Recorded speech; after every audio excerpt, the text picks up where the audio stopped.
Assalomu alaykum, hurmatli obunachilarimiz. Navbatdagi zakazimizdan bitdi. Kuxunli mebel 3 etaj variantda ishlayapmiz. Ko'rishingiz mumkin. Bezruchka variantda tureskiy dizaynda ishlayapmiz.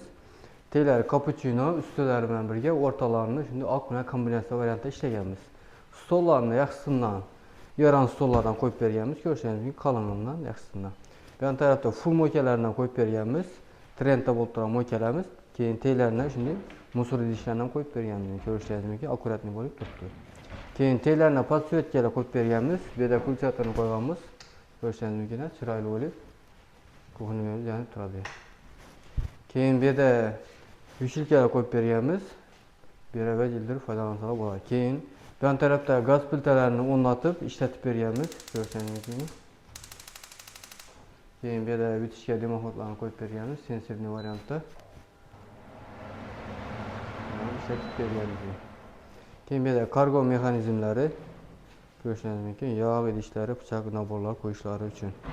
Bundan vakuumli variantda yaxshisidan qo'yib berganmiz.